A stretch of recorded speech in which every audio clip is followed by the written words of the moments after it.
Every AI governance posting asks for 2 to 5 years of experience in a field that barely existed 3 years ago. That's the catch every auditioning candidate hits. The good news is that hiring managers know the field is that young. What they write as a requirement is a description of their dream candidate, not their minimum candidate. The gap between the two is the space you walk through. Today, I'm going to give you an operational answer. Three specific things. The 5 transition paths that consistently work with the gaps to close for each one.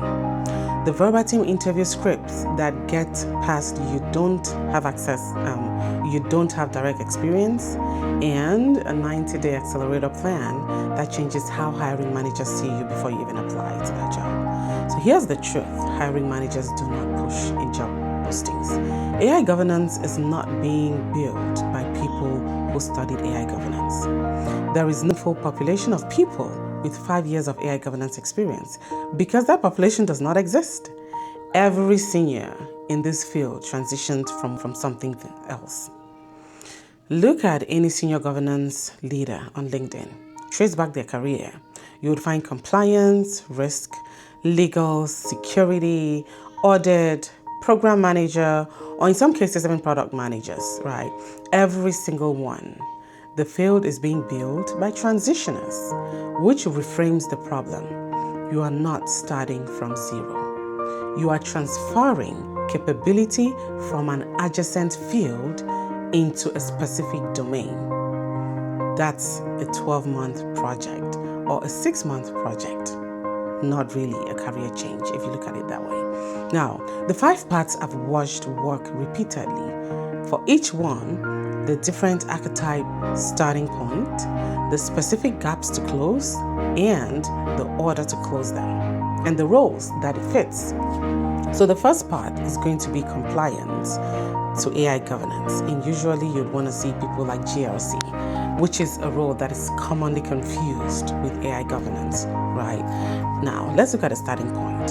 5+ years in regulatory compliance, financial services, healthcare, insurance, life sciences.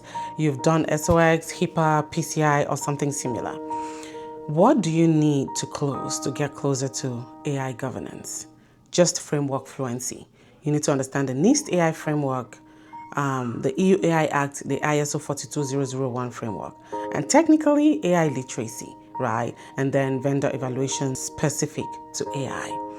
Now, how do you close this? Or maybe where do you start? I would want to say framework fluency first, because this is where you already have the strongest transferable muscle, right? Then you can go to the technical AI literacy understanding, and then of course which specific vendor evaluations you should be looking at, and of course maybe just a 12 to 18 weeks of focused work would really help you here. People in roles like AI compliance officer, AI governance manager, AI governance lead in regulated industries, these are roles that are shortest or easier for you to transition to. Now, the second path, let's look at risk managers, moving from a risk manager to AI governance. Where would you start? So enterprise risk, operational risk, credit risk, or model risk management. You already think in taxonomies, in terms of controls, in terms of mitigations, which is already easier for you and give you an advantage. Now, what gaps would you be closing here?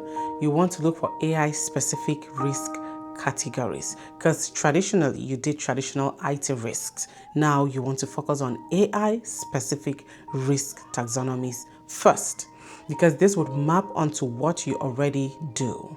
Then maybe you look at framework fluency as well. Then of course, technical AI literacy, right, which could be the last. What are some roles that you'll be looking at? Maybe the AI risk manager, an AI governance lead in a risk-oriented function, then model risk management that extended to AI, right? And something to note here is that if you're already in model risk management under SR 11.7, this is basically 1/4 of the channel already that is covered. So it's easier for you. The third part, we're going to look at those transitioning from legal field to an AI governance field. Where is your starting point? maybe you're a corporate attorney with privacy, IP, employment, or regulatory experience. You already work at the end of regulations and business.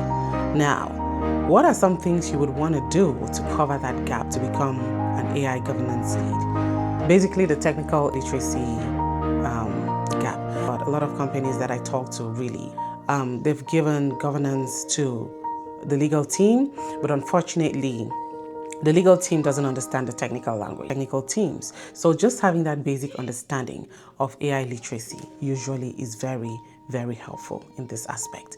And then, of course, you want to look at things like the governance operating models, which are very different from legal advisory work. Then, of course, vendor operational evaluations and things like that, right? Then, what order would you want to close them? I would say start with the technical AI literacy. Focus and invest some time in really understanding AI literacy and differentiating those technical terms: hallucination, large language models, machine learning, deep learning, neural networks, and then look at different governance principles of operating models. And then you also want to look at risks as it pertains to AI, right? And here you would really, for those transitioning in this role from legal to AI governance, this is where you see roles like the AI ethics officer at companies where it's really real. Then AI governance lead at companies with strong legal culture. Then you also have things like the chief AI officers, right, with companies that are legal. Now, the fourth part is security and IT to AI governance. Security governance, IT audit, the CISOs in the organization, solutions architects. You already govern technology, but you want to move into a field that is not as technical and requires you to understand it requires you to understand principles, risks, AI risk, and things like that. What gaps are you looking at closing here? Because you are a little technical, you've already covered part of it, which is that AI literacy component. You've understood some of it. However, I will still say it's important for you to really understand deeply what these are, because then regulatory framework fluency would also be very helpful. That might be your biggest gap so far. So you'd want to understand the different regulations, different principles and how they work. And then threat modeling, AI risks, which some of those who are very technical would already be familiar with, and explicit business governance skill building, right? And you'll be looking at risk, you'll be looking at transitioning into fields like AI risk manager, AI assurance lead, AI governance manager. Now, the fifth one is going to be a program manager, a product manager, or agile lead to AI governance. So here you usually have people like senior program managers or people who just delivered or worked with cross-functional teams, right? What are some things you need to do to transition to an AI governance role? Everything content related. That is framework fluency, technical AI literacy, AI risk categories, business acumen you already own because you have that cross-functional skill that you have built already. Now it's mostly really covering these other gaps, right? Starting from AI literacy, which would really be the first I would advise you start looking at, and then look at all the other components and principles, regulatory frameworks and requirements, and then AI risks and vendor evaluations. And here you will hear roles like AI program manager as a starting point of transition, and then of course AI governance manager, AI governance lead, and things like that. So other parts that people talk about that they look for, we have data science to AI governance, which is a little harder than most technical professional things. Remember, this gap is not technical, it's political and even maybe operational, right? Because data scientists often struggle with the interpretative or the stakeholder nature of governance work. Then we also have consulting generalists or starters, people who are actually even just fresh out of college and studying, they hear about AI governance and they want to jump on it because it's not very technical. But it requires you to focus and really specialize because you need to narrow to a specific AI governance subdomain and go deeper into it. Great credibility without really having that AI governance. I have different things I recommend to you. The first one, public writing. Maybe not writing a blog or a book, right? But just consistently posting on LinkedIn. Undermined or consistently posting even just one article or one post a week is really going to be helpful, or even one post bi-weekly. It helps, gives you that credibility if you're not very active in social media. Then,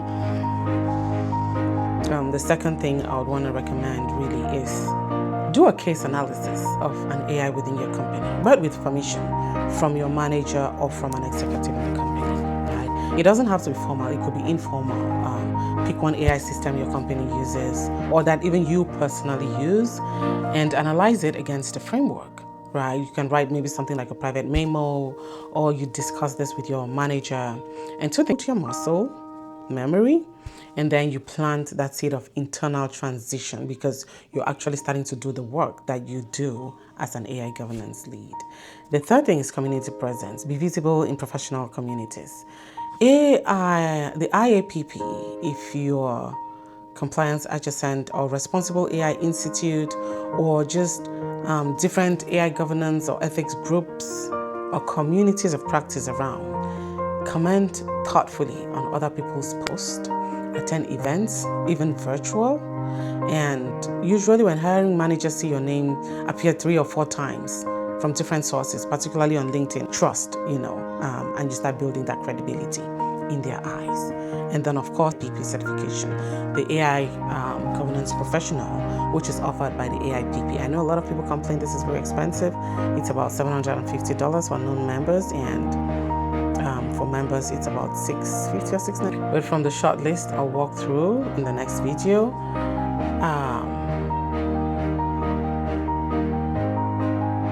the role of a certification is really to get you past the resume screen when the hiring managers don't know you.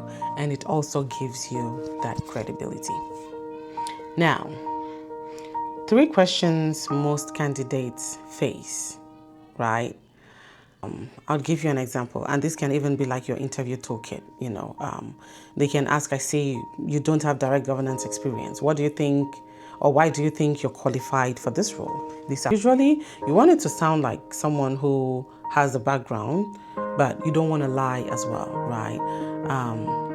Work or in a different domain, right? But actually AI governance requires the same fundamentals: understanding regulation, maybe building policy, running committees, managing risks, and what you've done over the past 12 months is really deep familiarity with the AI specific frameworks. Now, this is where you mentioned NIST, EU AI Act, and the ISO frameworks, and you've applied them to specific cases publicly, right? You've written analysis that senior practitioners have engaged with, and your starting point in the role is really closer to a lateral hire than an entry-level one, because you have really taken your past experience, built up on the credits, and you've built publicly, right, by documenting all this. So this really gives them that response of, okay, I might seem like I don't have that background, but this is what I've done in the past couple of months to make sure that I'm keeping my hands dirty. Another thing is, you hear questions like, what would you do in your first 90 days in this role? Then another question is, how would you handle a situation where a business unit wants you to deploy an AI tool that legal has cleared, but you believe creates unacceptable risks? These are real questions they would ask you or ask someone that is transitioning into a role.